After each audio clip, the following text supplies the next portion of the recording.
समीर जी, प्रियंका गुप्ता कह रही हैं कि ये पूरी तरीके से फर्जीवाड़ा किया गया है। क्या जिस तरीके से कह रही हूँ, टीवी चैनल पे और वीडियोस देख लीजिए, फर्जीवाड़ा आपको साफ दिखाई दे जाएगा। मरे हुए लोगों का फॉर्म जमा हो गया। 22 जुलाई ये हालत है।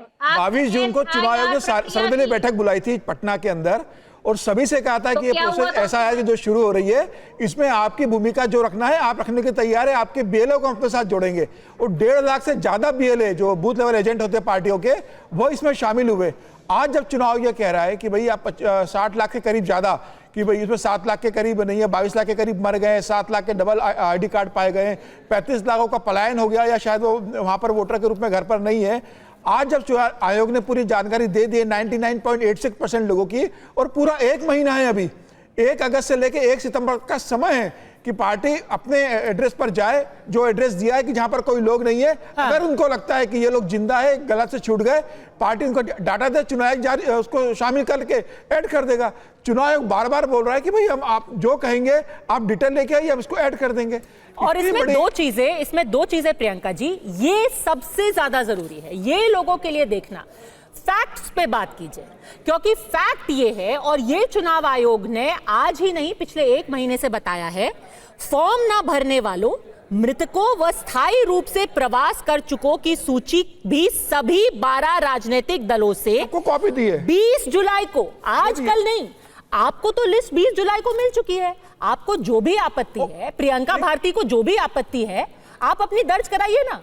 20 जुलाई से वो लिस्ट आपके पास पड़ी हुई है प्रियंका जी, दोनों प्रियंका जी की पार्टी के पास पड़ी हुई है, प्रियंका गुप्ता के पास, प्रियंका भारती काम कर रहे हैं, इनके बीएलए घर घर जा रहे हैं। अरे भाई सीधी बात है ये। एक सेकंड राधिका केड़ा, एक सेकंड बोलने दीजिए उनको, शायद लिस्ट उनको मिली नहीं होगी, बोलिए। नहीं, मैं सिर्फ इतना पूछना चाहती हूँ, ये जो विदेशी नागरिक हैं कितने लाख, आप बताए, पढ़ के बताइए जरा अपनी लिस्ट में से कितने विदेशी नागरिक निकले हैं, बट पढ़ के बताइए जरा। विदेशी नागरिक का कोई आंकड़ा नहीं दिया, तो आप कह रहे हैं कि वो घुसपैठ की बात फर्जी थी। हाँ, नहीं ये बताइए तो। अरे भाई ये तो पता होना चाहिए, इसमें लिखा होना चाहिए। कर रहे हैं, मृतकों पे कर रहे हैं, डबल वोटिंग पे कर रहे हैं, बात किस मुद्दे पे कर रहे हैं? मुझे लगता है आपको दूसरी प्रियंका को बोलने देना चाहिए। ठीक है, देखिए उन्होंने अपना काउंटर अटैक किया है, प्रियंका गुप्ता ने काउंटर अटैक किया है कि सारे आंकड़े तो इसी ने बता दिए। एक काउंटर लूंगी और समीर जी से, फिर मैं जाना चाहती हूँ राजेश गुप्ता और प्रियंका भारती के पास। इतना घुसपैठियों की बारियों की बात की गई, घुसपैठियों का तो कोई आंकड़ा ही नहीं है, बस उन्हीं का है जो कि गायब है। चुनाव आयोग फाइनल लिस्ट जारी नहीं किया, अभी 28 तारीख को तो सुप्रीम कोर्ट में सुनवाई है, अभी सुप्रीम कोर्ट में एफिडेविट चुनाव आयोग देने वाला है, और जब पारी होने के बाद चुनाव आयोग जारी करेगा, 30 सितंबर की लास्ट डेट है, तब चुनाव आयोग सारी जानकारी देगा, कितने घुसपैठिए थे, कितने लोग मारे गए, सारी जानकारी 30 सितंबर को तो फाइनल सूची जारी होगी तो सार्वजनिक हो जाएगी। अभी तो चुनाव आयोग ने यह कहा है कि जो 60 से 65 लाख लोग वोटर्स नहीं है, उनकी जानकारी है, आप आइडेंटिफाइड कीजिए और हमारी मदद कीजिए। चुनाव आयोग ने एक चीज पारदर्शिता के साथ बताई है, और मुझे लग रहा है कि जिस तरीके से चुनाव आयोग पे आरोप लगाया जा रहा है लगातार, चुनाव आयोग को अब मुझे लगता है कि एफआईआर दर्ज करने की स्थिति आ गई है। वो सुप्रीम कोर्ट में जाए या एफआईआर दर्ज करे कि जिस तरीके से एक संस्था को पूरी तरीके से बदनाम बार बार किया जा रहा है कि चुनाव चोरी कर लिया जाता है। ज्ञानेंद्र कुमार जी ने जिस तरीके से कहा कि धमकी दी जा रही है चुनाव आयोग को कि हम देख लेंगे, चुनाव आयोग एफआईआर दर्ज करे, सुप्रीम कोर्ट में 28 तारीख को सुनवाई में बोले कि कितनी बड़ी संस्था को किस तरीके से बदनाम किया जा रहा है, सुप्रीम कोर्ट इसको संज्ञान में ले, हर चीज की जानकारी दी जाए और हर पक्ष को सुना जाना चाहिए सुप्रीम कोर्ट के सामने। प्रियंका भारती, और आप सच कह रहे हैं कि जो आंकड़े आज जारी हुए हैं उसमें कोई घुसपैठियों का अलग से कोई कॉलम नहीं है, लेकिन सच बात यह भी है कि 35 लाख मतदाता ऐसे हैं जो या तो स्थायी रूप से प्रवास कर चुके हैं या उनका पता नहीं चल पा रहा है। तो ये मतदाता अब किस हेडर में आते हैं ये चुनाव आयोग को बताना चाहिए, आपको ये कोर्ट पे भी मेंशन करना चाहिए। लेकिन गड़बड़ी हुई है कि नहीं, ये आपको सिर्फ टीवी डिबेट में चर्चा करने की जरूरत नहीं है, ये बात तो आप अपने बीएलए से पूछ सकते हैं।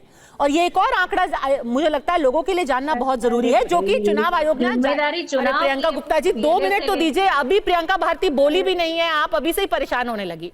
प्रियंका भारती रुकिए, राजेश गुप्ता रुके, एक सेकंड, ये जानना बहुत जरूरी है। देखिए अब एक चीज और समझ लीजिए, जब डोर टू डोर जाते हैं तो सिर्फ बीएलओ नहीं जा रहे हैं, बीएलए यानी कि ब्लॉक लेवल जो एक्टिविस्ट हैं वो भी जा रहे हैं, जो कि पॉलिटिकल पार्टीज के होते हैं। और कितने आपके एक्टिविस्ट थे? बीएलए की कुल संख्या एसआईआर शुरू होने से पहले यानी कि 23 जून को थी आपकी पार्टी की प्रियंका भारती 47,143। जो कि अब बढ़ करके 25 जुलाई 2025 को आपके कुल 47,506 बीएलए, आपको पता है आपके बीएलए तो जदयू से भी ज्यादा है, यानी कि आपके ज्यादा कार्यकर्ता लगे हुए हैं जमीन पर चेक करने के लिए कि कहीं कोई धांधली ना हो, फिर भी आप खुश नहीं है। जदयू के उतने लोग जमीन पे नहीं जितने आपके हैं। पद्मजा जी, इसीलिए तुम्हें पता चल पा रहा है ना कि धांधली कितने बड़े लेवल पर हो रही है। और आज क्योंकि वरिष्ठ पत्रकार, भाजपा प्रवक्ता सारे के सारे क्विज खेलने में लगे हुए हैं। Let me fact check, 2 JDS सीटें जीती हैं भाजपा प्रवक्ता महोदया। दूसरा कि जब आप फैक्ट चेक खेलते हैं, मुझे लगता है कि सबसे पहले चुनाव आयोग का ही फैक्ट चेक होना चाहिए, उनका आईपी एड्रेस चेक होना चाहिए कि कहां से वो ट्वीट आ रहे हैं, कहीं वो भाजपा कार्यालय से तो नहीं आ रहे हैं। क्योंकि पहले भी बिहार में जितने तरह के ट्वीट्स इनके आए सारे के सारे रॉन्ग निकले। हमको लगता है कि फैक्ट चेक के नाम पे फेक चेक हो रहा है। आप खुद बताइए, 25 जनवरी 2025 को समरी रिवीजन किया चुनाव आयोग ने, पूरी की पूरी वोटर लिस्ट अपडेट करी और अब कह रहे हैं कि 21.6 लाख लोग मृत पाए गए। मतलब ऑन एन एवरेज 182 दिन से भागा करते हैं, ऑन एन एवरेज 11,500 लोग डेली मर रहे हैं बिहार में। ये पहले से मरे हुए थे पर उनका नाम अभी भी दर्ज था। कोई डेली थोड़ी ना मर रहा है। क्या बात कर रही है आप? 11 लोग रोज थोड़ी ना मर रहे हैं। पहले से निधन उनका हो चुका था पर उनका नाम अभी भी दर्ज था। प्रियंका जी एक सेकंड मेरे को बस 10 सेकंड दीजिएगा। आपका जो लॉजिक है ना, आपका लॉजिक है उसका तो मतलब अगर किसी आदमी का 2 जगह पे नाम दर्ज है वोटर लिस्ट में, आप कहेंगे कि आधा आदमी रह रहा है दरभंगा में, आधा आदमी रह रहा है दिल्ली में, ये कोई लॉजिक हुआ? अरे ऑब्वियसली उसने 2 अलग-अलग जगह नाम अपने दर्ज किए। जी यही बात तो हम भी कह रहे हैं कि पूरी चुनाव आयोग ही लॉजिकल वे में काम कर रही है। ज्ञानेश कुमार से लेकर के तमाम लोग क्यों कर रहे हैं? क्योंकि ये हमको पता है ना, कह रहे हैं कि 2 जगह पे लोग पाए जा रहे हैं। लोग नहीं पाए जा रहे, उनका नाम दर्ज है। वोटर मेरा 2 जगह नाम था, मेरा नागपुर में और दिल्ली में नाम था। चुनाव आयोग में 2 जगह वोटिंग में नाम था मेरा। इन्फॉर्मेशन कलेक्ट की थी, उसके नागपुर में कटवाया जाकर। अरे वरिष्ठ पत्रकार महोदय, हमको समझ में आ रहा है कि आपको चुल क्यों मच रहा है, क्योंकि आपको भाजपा का साइड लेना है। थोड़ा सुनिए, सुनना सीखिए। आप सुनिए, इतने भी जो मृत लोग पाए गए हैं, इलॉजिकल क्यों कह रही हूं, मरे हुए लोग जो 6 महीना पहले मर गया, 6 साल पहले मर गया, उसका नाम कैसे भरा जा रहा है, उसका फॉर्म कैसे भरा जा रहा है, मैसेज भी आ जा रहा है कि ये एपिक नंबर जुड़ गया है, आपका फॉर्म भरा गया है। मतलब भूत प्रेत चला रहे हैं क्या ईसीआई वाले? कौन चला रहा है ईसीआई? भूत प्रेत। फॉर्म बीएलओ नहीं भर रहा है, घर वाला नहीं भर रहा है, भर कौन रहा है? अब तो ऐसे भरे लीजिएगा खुद से। अगर इनके पास प्रूफ है तो 28 तारीख को सुप्रीम कोर्ट में पेश कर देना। 28 तारीख को सुप्रीम कोर्ट में सुनवाई है। सबसे पहले ईसीआई की जांच होनी चाहिए। कितने दलित पिछड़े वहां पर बैठे हुए हैं, क्योंकि वहां दलित पिछड़े नहीं है, इसलिए दलित पिछड़ों का वोट पिछड़े का क्या है गया इसमें? एसआईआर में दलित पिछड़े का क्या लेना प्रियंका जी? हमारे पैसों से घर चलता है, हमारे टैक्स के पैसों से, और आप हमारे वोट में से नाम काट रहे हैं, हमारी नागरिकता खत्म कर रहे हैं। पर आपके बीएलए तो है ना मौजूद वहां पे, आप अपने बीएलए से ही पूछ लीजिए। आपके जो कार्यकर्ता वहां पे डोर टू डोर जा रहे हैं उनसे ही पता करा लीजिए। अरे मैडम, प्रक्रिया चुनाव करेगा, पूछ बीएलए से। अरे बता लीजिए ना। पद्मजा शामिल है ये लोग प्रक्रिया में, पूरे इनके बीएलए शामिल है, 1.5 लाख लोग शामिल है। मुझे हंसी आती है।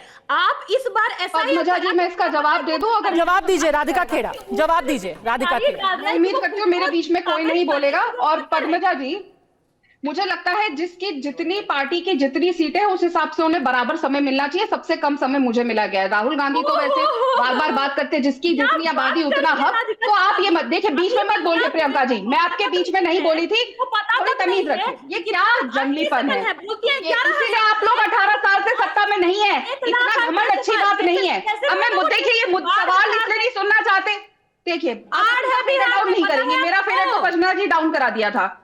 मैं के बीच में बोलूंगी तो आप कहेंगे राधिका जी का फेडर डाउन करिए। ये बहुत जटिल मुद्दा है। हम एक दूसरे पे ऊपर के चिल्लाते रहेंगे तो किसी को कुछ ना सुनाई देगा ना समझ में आएगा। धन्यवाद। राधिका, अब यहाँ पे बार-बार लगातार क्या है स्पेसिफिक क्वेश्चन क्या है? इससे पहले क्या बार-बार ये जो लगातार यहाँ कहा जा रहा है कि 50 लाख लोग, ये 20 लाख लोग रातों रात मर गए, क्या हो गया? अरे सिंपल सी बात है, बिहार में आखिरी बार पूर्ण वोटर लिस्ट का ग्रहण परीक्षण 2003 में हुआ था। 22 साल हो चुके, अभी तक कोई स्पेशल इंटेंसिव रिवीजन नहीं हुआ है। इस दौरान में करोड़ों लोग जुड़े हैं, लाखों का स्थानांतरण हुआ, लाखों की मृत्यु हो गई, पर लिस्ट में नाम बने रहे। अब जब 2025 में चुनाव आयोग 22 साल बाद सफाई शुरू कर रहा है और ये सामने आ रहे हैं आंकड़े, तो आपको तकलीफ क्यों हो रही है? इनको सफाई से तकलीफ क्या है? मैं बस इतना जानना चाहती हूँ। अगर मृत लोग हट रहे हैं और ये अगर कहते हैं कि गड़बड़ी हुई है, सरकार तो हमारी बनी है, तो इनके लिए तो बहुत अच्छा है। नुकसान तो भारतीय जनता पार्टी को होगा, नुकसान कांग्रेस को थोड़ी होगा। शायद आप लोगों की वोटें पड़ जाए अगर आप कह रहे हैं ये बात। सफाई होने से तकलीफ क्यों है? ये अभियान ना किसी धर्म के खिलाफ है, ना किसी जाति के खिलाफ है। इसका सिर्फ एक उद्देश्य है कि कोई भारतीय छूटना नहीं चाहिए और कोई फर्जी वोट डलनी नहीं चाहिए। अब आपको भारतीयों के छूटा, हम इंश्योर कर रहे हैं अगर इलेक्शन कमीशन की भारतीय ना छूटे तो इनको इस बात से तकलीफ है, अगर ये इंश्योर कर रहे हैं कि फर्जी वोट नहीं डाले जाए तो उनको इस बात से तकलीफ है। आखिर ये जानते क्या, चाहते क्या है? इतनी कंफ्यूजन किस बात की है? क्या आप राहुल गांधी को और साथ ही साथ तेजस्वी यादव, तो आप देखिए एक और कदम आगे चले गए, कैसे मैं चुनाव का बहिष्कार करूंगा। चुनाव बहिष्कार कहाँ होते हैं? चुनाव बहिष्कार बांग्लादेश में होते हैं, जहां पे डेमोक्रेसी का जनाजा उठा दिया जाता है। चुनाव का बहिष्कार कौन करता है? टेररिस्ट करते हैं। चुनाव का बहिष्कार कौन करता है? नक्सलवाद करते हैं। क्या कोई पॉलिटिकल पार्टी और पॉलिटिशियन जिनके पास इतनी लंबी विरासत है बिहार चलाने की इतने सालों, आज वो चुनाव का बहिष्कार कर रहे हैं? तब क्यों नहीं लालू प्रसाद यादव जी ने चुनाव का बहिष्कार किया था, जब खुद की पार्टी बार बार बूथ कैप्चरिंग करती थी और किस तरीके से बिहार में चुनाव होते थे? तब तो इन सबके मुंह की जबानें सिल गई थी। और आज आपको अगर कोई फैक्ट्स रखने हैं, बिल्कुल सही तरीके से यहाँ पे कहा जा रहा है कि कोर्ट के सामने रखिए ना, ठीक है। प्रक्रिया तो हो जाने दीजिए। और पूरी प्रक्रिया खत्म होने से पहले अगर 95%, 96% इस चीज को भर चुके हैं तो आपको तो खुश होना चाहिए कि घर घर तक पहुंच रहे। पर वो कह रहे हैं फर्जी भर रहे हैं ना, ये 99% जो है सारे फर्जी लोग हैं, आपने अपने लोगों से भरवा दी। मुझे पता नहीं, आरजेडी का तो मुझे पता नहीं, पर मैं गारंटी से कह सकती हूँ कांग्रेस की तकलीफ ये है कि उनके पास बूथ पे वर्कर ही नहीं है जो चेक कर सके।